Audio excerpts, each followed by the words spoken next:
即便有一天我要成亲，我想要的也是一个能跟我同舟共济、同甘共苦、并肩而行的郎君，而不是你。对不起。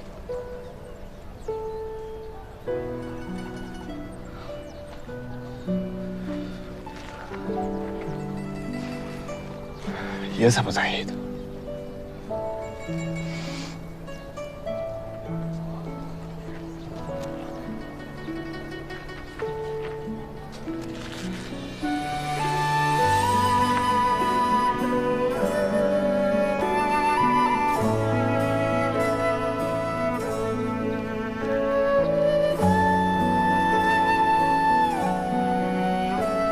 对不起，其实我也不想伤你，但我更不想拖着，让你一直怀有希望，更不好。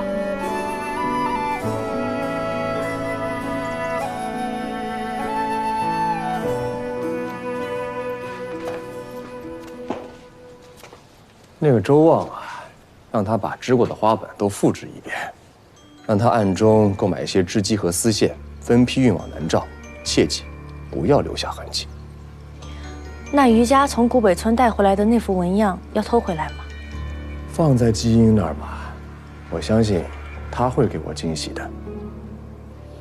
师兄不是想用那幅花本收复余家吗？现如今对我来说，季英英要比余家更加重要。与其收复余家，还不如收复季英英呢。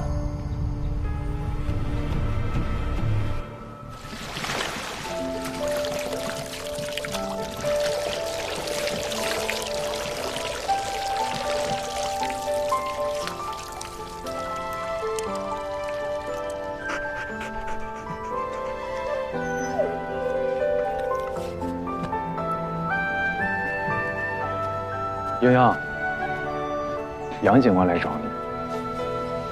他来做什么？还嫌事不够多。阿兄，你告诉他我很忙。看来是真的很忙啊。怎么聊？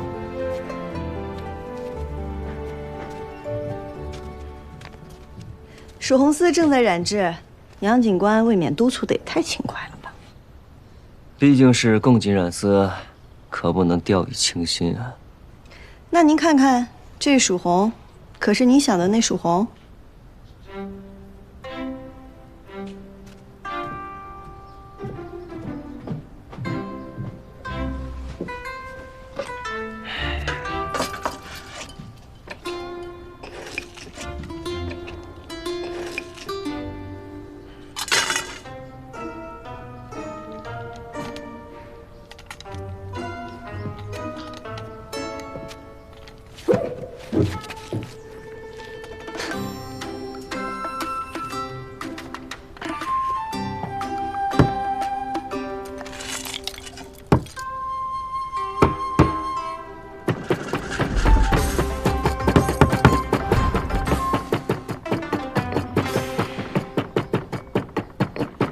我去拜访过于掌柜了，村子里的事我都知道了。哦，白胜我也查过了。哦，哦，他可是个精明的商人，来历不明，不知所图。这我知道。但是这益州城一大半的商人，哪个没点城府，没有危险呢？起码他不怕牛家，也不怕赵家。若有必要，与其选择盘根错节者，不如把这个新入局的拉到自己这边。既已无路，何妨一搏？是这么个理。季英英，我不是想阻你行事，我只是想告诉你，那样一个不知底细的地方，这样一个来路不明的人，你就不能喊上你的盟友，陪你一起，这很难吗？当初是谁口口声声的啊，叫我给他托底的？你凶什么？之前赵修元也说过会一辈子站在我这边，可是结果呢？我与他青梅竹马尚且如此，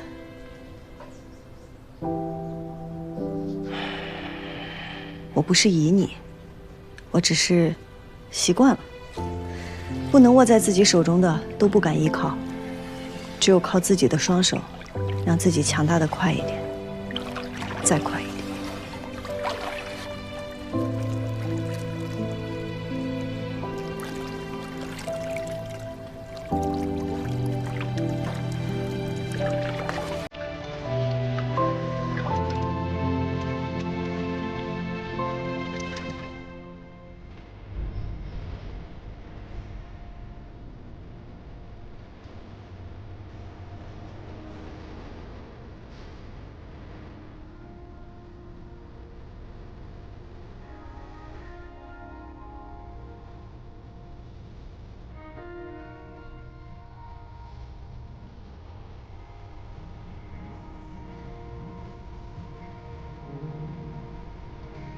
我不是他，我是杨静兰。我杨静兰所许下的承诺，一辈子也是一辈子，荣辱与共，生死不弃。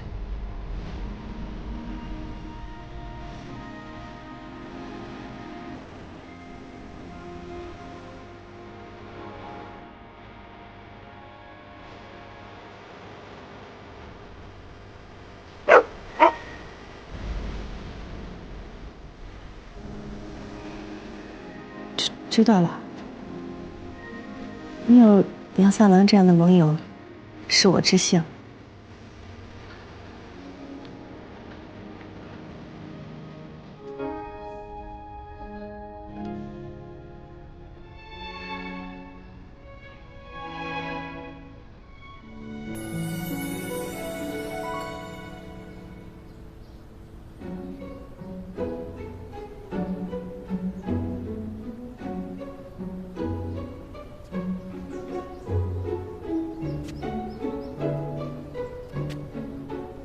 怎么了？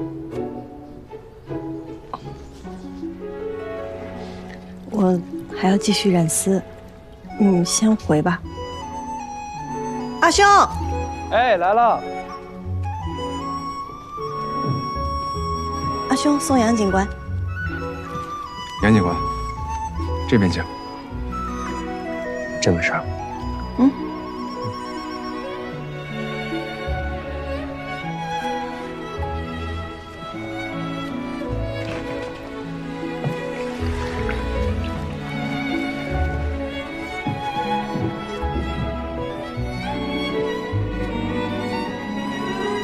我杨静兰所许下的承诺，一辈子也是一辈子，荣辱与共，生死不弃。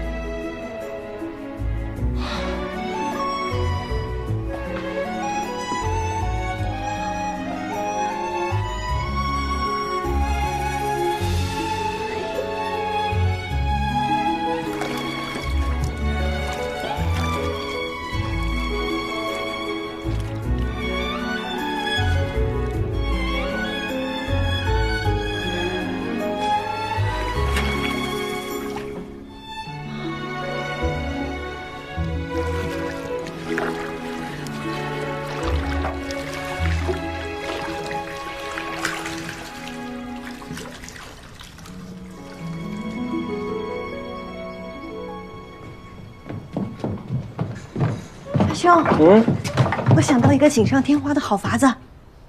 什么好法子？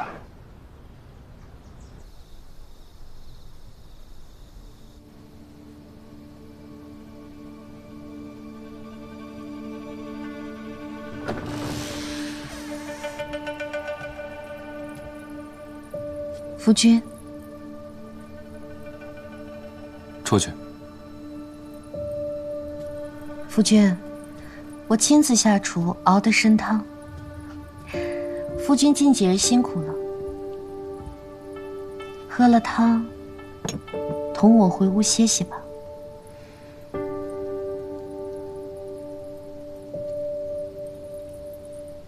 夫君，成婚这么些时日，你夜夜宿在书房，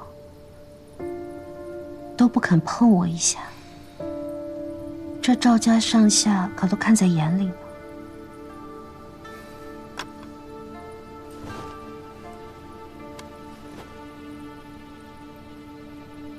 会介意别人怎么看你吗？你我为何成婚？这赵家上下谁人不知啊？你别以为我不知道你想做什么。我只想夫妻和睦，如今也成了算计吗？你是何等人呢？会想夫妻和睦？你不过就是想怀上我的孩子，之后我便没用了，你就可以名正言顺的掌控我赵家上下。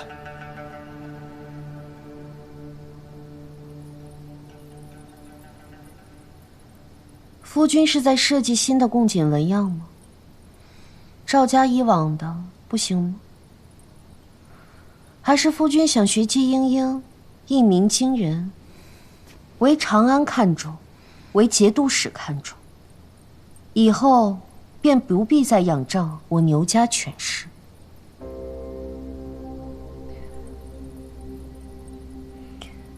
听说郎君前几日与季娘子送了消息，余家便是郎君刻意排挤，送给季娘子的吧？如果我阿耶知道郎君是如此两面三刀之人，不知会作何感想？他最近应该没有心情去听一个屡战屡败的女儿胡说八道。赵平，郎君，以后没有我的允许，任何人不得进入我的房间，否则打死无论。是。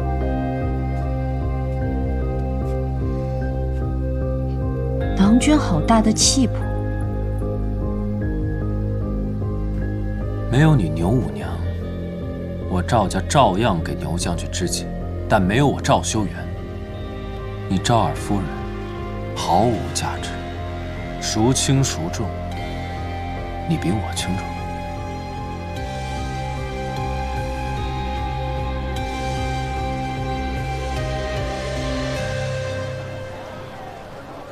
客官里边请。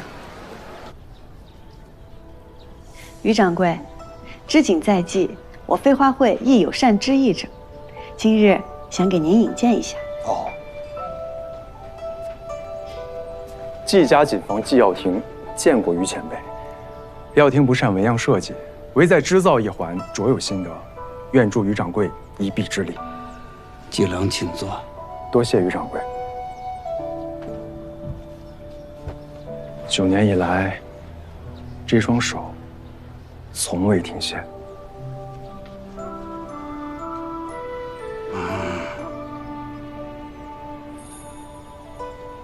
季郎技艺不减当年呐，我于家织锦坊恭候季郎君。多谢于掌柜。于掌柜，我今日来还有另一件事。这禾穗锦虽然历史悠久，古朴醇厚，可是时人多求新，光靠上面的纹样怕是不足以吸引人。我想在不改变原有花纹的情况下，增加其生动性和光泽感。譬如通过丝线的颜色调整，或是纹路重构，使其流光溢彩，织出一幅禾穗流波锦。禾穗流波锦，金色禾穗随风起伏涤荡，卷起万千岛了。金娘子，这锦的明暗光泽，一般来说，取决于丝线的光泽、颜色的配比、织法的组合而决定的。若要尤为突出这波纹流动之感，那在技法和颜色配比上就要推陈出新。当然，其难度呢，不亚于研发一种新锦呢。如今，这禾穗锦的花本，我还尚未还原出来，你又要我织出波光粼粼之感，真是难上加难呐。我阿兄昨日也这样说，但是茵茵认为，我们既然要织，那何不把它做到最好呢？配色我可以帮得上忙，纹路我们可以借鉴蜀绣技艺，但是在织法上还得请您还有师傅们多多研究了。季娘子，这研究禾穗流波锦呢，它不只是技法上的问题。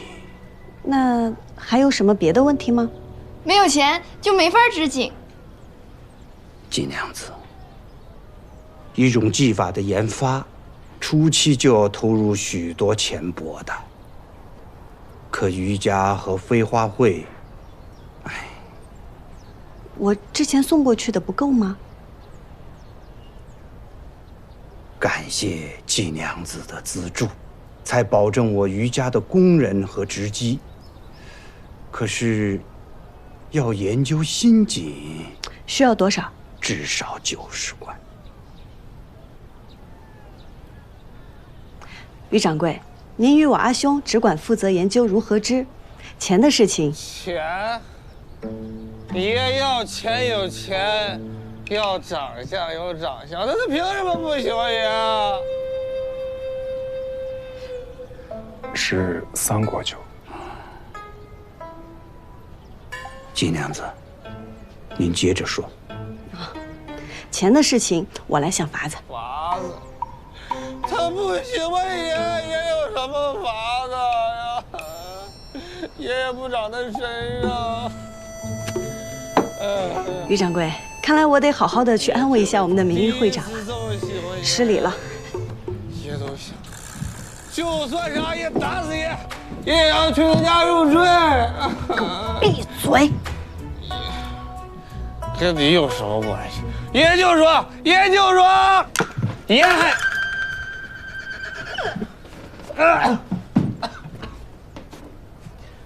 你敢泼爷？你别以为爷不打女人，你就可以随便欺负我。泼的就是你，你在这儿鬼哭狼嚎，若流言传出去，你让平儿以后怎么做人？也没想那么多呀。那你想什么？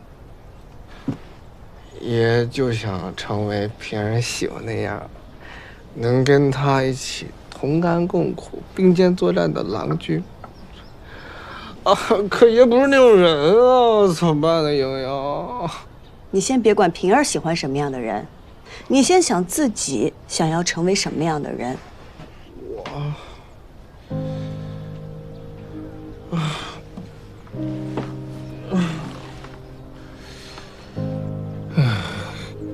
做个人啊，做个堂堂正正、有事可做、有钱可赚、有人尊重的正经男人。那是做什么呀？要跟你们一起染丝吗？爷也不会呀。每个人都有自己的所长，我这儿正好有一件适合你的事。什么事？赚钱。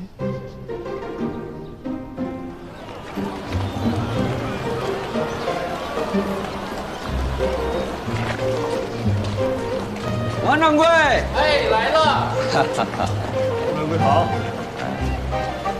我们飞花会和余家合作了禾穗流波锦。禾穗流波锦，诚邀入股，还望支持。我们3日之后会在岳不环酒楼进行拍卖，还希望陈掌柜大驾光临啊！好啊，飞花会的事我一定去，定会赴约，一定支持。禾穗流波锦，诚邀入股，锦城分利。这不是锦还未成就让咱们投钱吗？所以我就说嘛，他一定会给我惊喜的。只要跟他从头开始，重新再来，这织锦不就学会了吗？他和那个杨警官情投意合走得颇近，杨警官查的又是……师兄，还是离那个季茵茵远一些吧，免得惹祸上身。他俩有情，我却无心，输的自然不会是我了。不过这女子嘛，一旦陷入感情，往往就会左右她的判断和选择。季茵茵要发展她的事业，这可不太好。我得想一个办法，让她离那个杨静兰远点。这季娘子倒是想了个好主意，可这些人不是怕得罪牛景，不敢买飞花会的私募，这锦他们敢买吗？大锦护背后谁家没有靠山呢？为了洗光私得罪牛景，的确不值。但是锦就不同，重利之下必有勇夫，便是不买，也得过去看看。爷知道爷很潇洒，你也没必要这么看着爷呀。你这个人啊，看似肆意不羁，其实呢，还挺通人情世故的。逆死我！走吧，看看热闹去。老夫。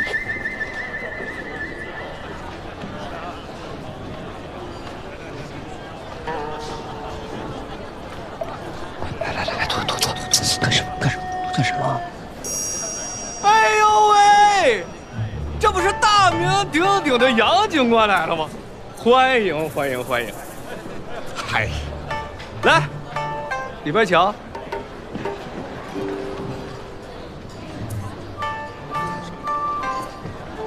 14啊，之前都是别人来招待你，怎么如今换做你来招待别人了？哎呦喂，你阿爷被罢免了。你能不能别老惦记我阿爷？他现在一提起你就头疼。我现在是飞花会的名誉会长，那飞花会有事我肯定帮忙。再说，以爷的能力招待客人，那不绰绰有余吗？啊，我想起来了，英英说了，你是警官，你不能拍，所以没给你留包间。那你的意思是，要我们走？白郎君这边请。哎，他有包间吗？他有。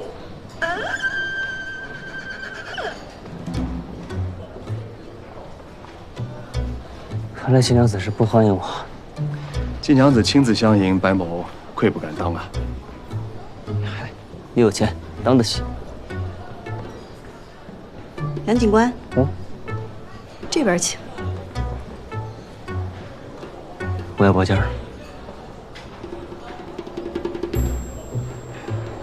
杨警官、诸葛郎君，快请坐，这是我们自己人的位置。你再说一遍。坐还是不坐？坐。自己人。白郎君这边。自己人。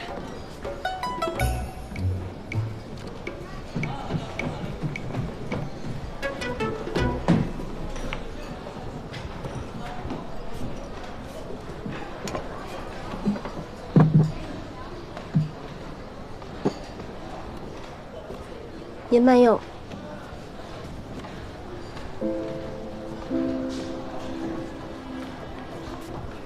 玉掌柜，杨夫人怎么了？我是开酒楼的，他是来赴宴的，都是来赚钱的，有什么不妥吗？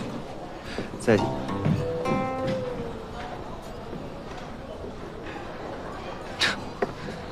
坐。长见识了吧？我们属地的女子，脾气各有不同，一个不小心惹她生气，那可就不好哄了。季娘子，生一行。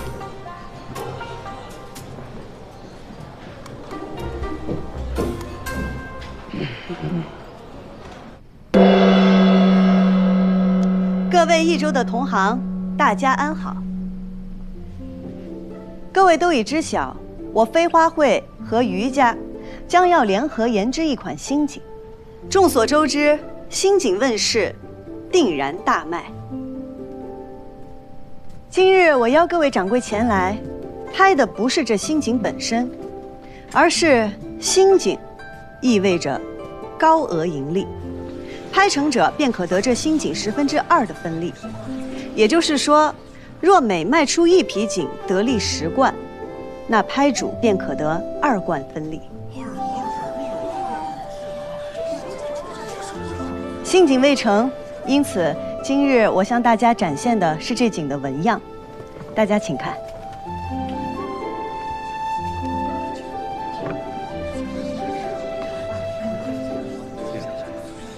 在益州城外有一处名为古北村的地方，世代信奉祭神。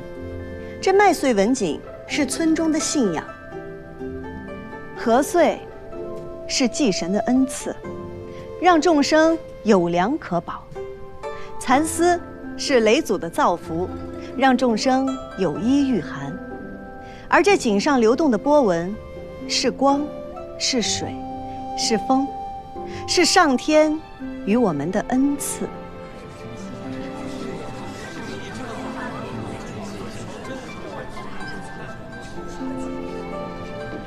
20贯起拍，竞拍开始。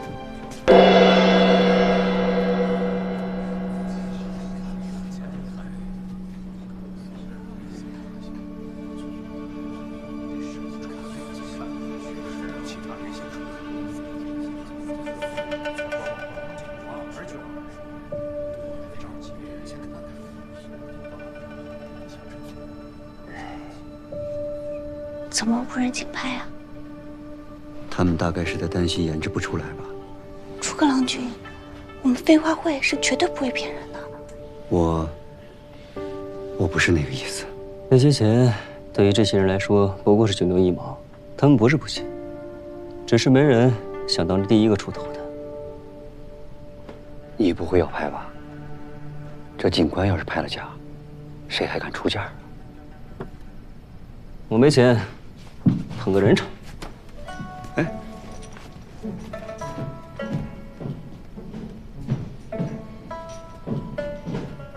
这方锦既有悠远传承，亦有新意，本官很是喜欢。不如季娘子把这方锦交予我，我来帮季娘子请节度使慷慨解囊，如何？杨警官，这点小事就不用劳烦节度使了吧？待锦织成了，再献给节帅也不迟。诸位一直不拍，这锦何时能够织成啊？不如这样吧，季娘子，若第一个喊价之人最终能够拍得此锦，你可以与他什么好处啊？那便减1贯钱。若没有拍成，第一位喊价的客人若日后想要与飞花会订丝，那第一笔订单亦可折价1成。拍不成也有好处，那我出价21贯。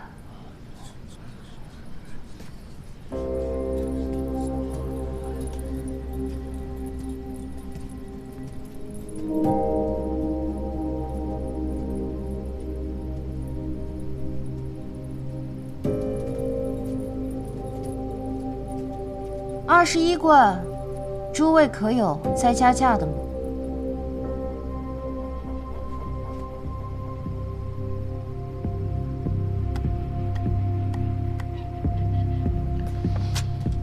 主人，这锦若是被赵家所拍，恐怕再也没有问世之日了呀。再等等吧。季娘子，价高者得，该落锤了。60贯。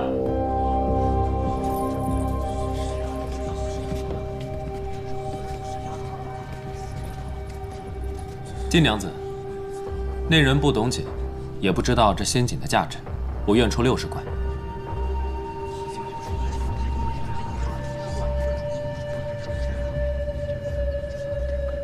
拆自家夫人的台，帮别的女子抬价，夫君做事当真别具一格呀。不如夫人。赵家主，赵二夫人，我记得今日没有给2位送过拍卖会的请柬啊。我们慕名而来，怎么，我夫君拍了这锦，季娘子想要不认账吗2位之前不在，自然也没听我介绍。这锦寄托着古村的信仰，古村世代信奉祭神。在拍卖会之前，村里的李正还特意算过一卦，晋沾兵戈之人。所以我未请2位，2位也不能拍，抱歉。什么时候野村的习俗也需要景王去遵守啊？诸位可还记得这一周景夜是以谁为首啊？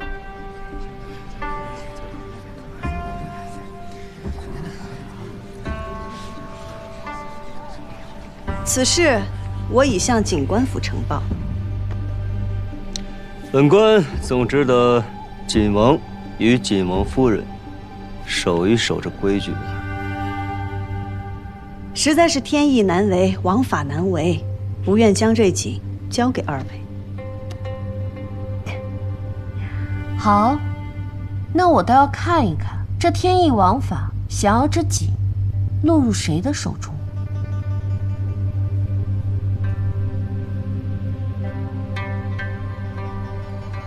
好，那我就让赵尔夫人好好看看。请帘幕。匹夫无罪，怀璧其罪。英英也曾料想诸位不愿大张旗鼓，所以早早地做了布置。每个房间各有一个号牌，一根丝线，对应台上的铃铛。铃铛属于谁，只有各位及飞花会知晓，绝不外泄。诸位若想竞价，牵动手中丝线，铃铛一响，则表示加价无冠。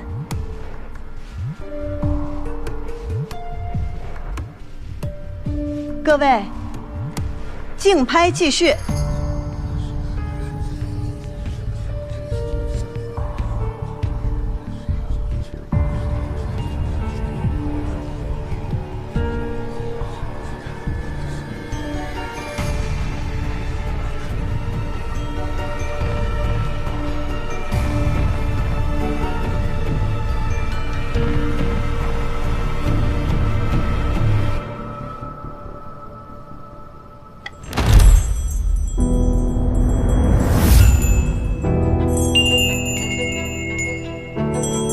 弟子1号25贯，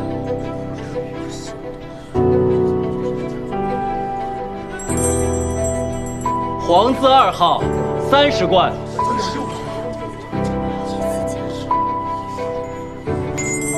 天子1号35贯，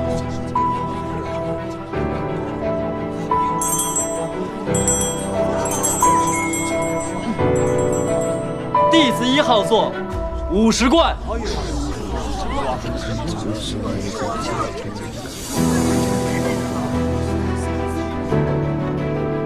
这50贯可不是一笔小数目，锦娘子可还满意了？我心里的是90。弟子1号50贯，还有人要加价吗？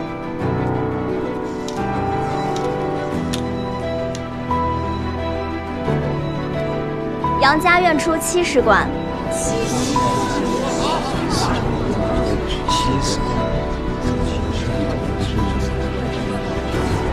是盲牌吗？杨家这是何意啊？哎呀，不愧是杨家长氏夫人呐！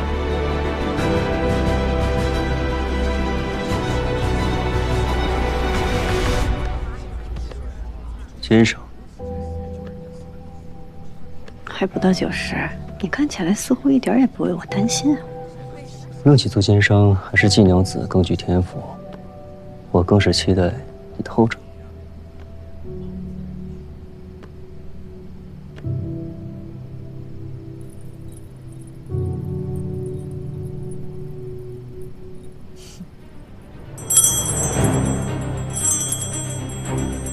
弟子1号80贯。这弟子1号似乎也志在必得呀。哎呀，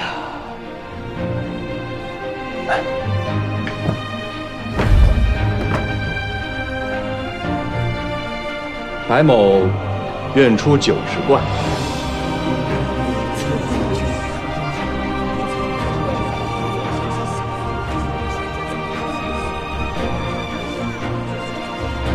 杨家95贯。白某100贯。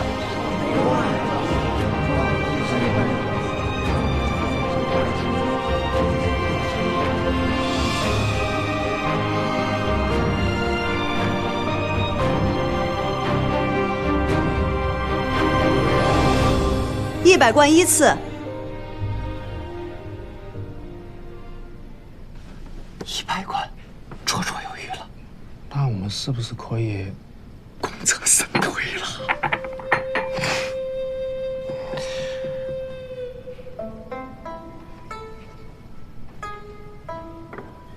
100贯2次。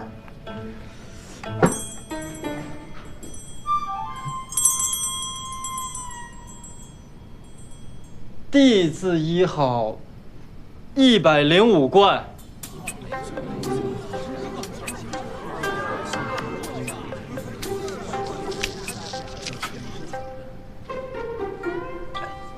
多亏爷这好点子吧，但是你们都不懂人心。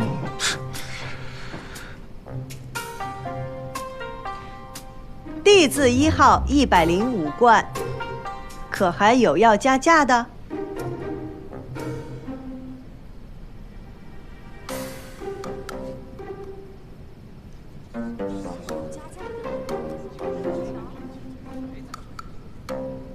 ？105贯依次。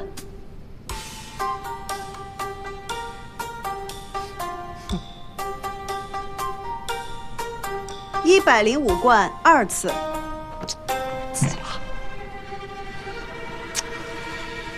不应该呀！爷叱咤赌场这么多年，分明看出白胜那小子势在必得。这个事情要搞砸了，英英会杀了我们的。你的。白郎君，还要加价吗？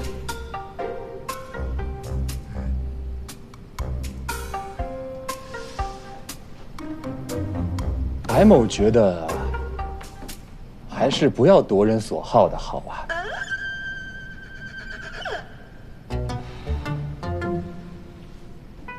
季娘子，您请吧。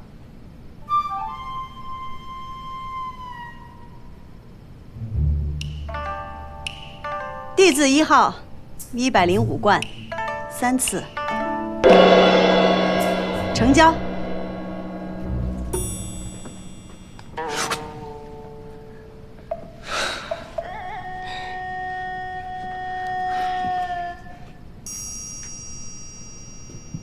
13、14吧。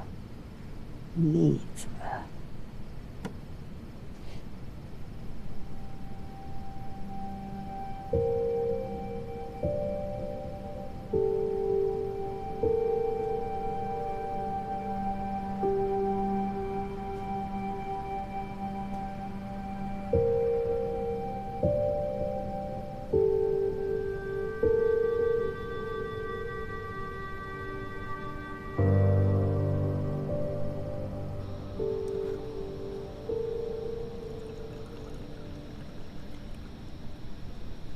其实季娘子不用这么客气，白某只是替季娘子叫了2口价而已。弟子1号，真是没想到啊，季娘子如此坦诚。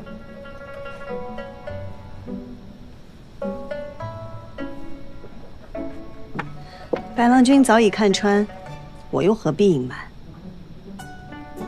说来，这何遂刘波锦与白郎君还有几分缘分，不知白郎君可愿意出资？白某倒是觉得这杨家出价不菲呀，季娘子为何要选择白某啊？杨家规矩太多了，花本未成，这磨合起来太费劲了。如果白某没有猜错的话，杨家之所以会拒绝季娘子，是因为明面上没有拍成，但最终却得到了景，就会背上一个暗中抢夺匿名买家拍品的名声。这个名声可真是不好听啊。不过，白某的名声，在季娘子眼里也是不值一提的。白郎君哪里的话？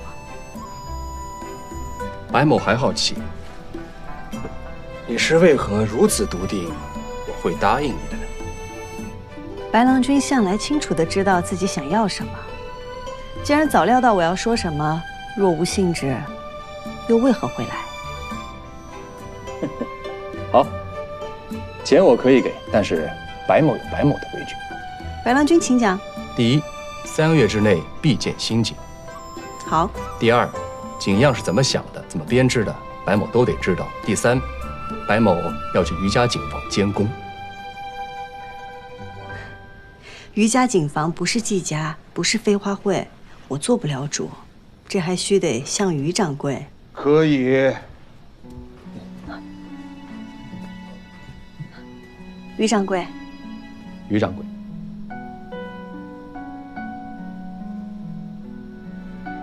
100贯，1个子儿都不能少。织锦只能看，不能插手。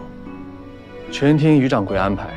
那祝2位言志顺遂。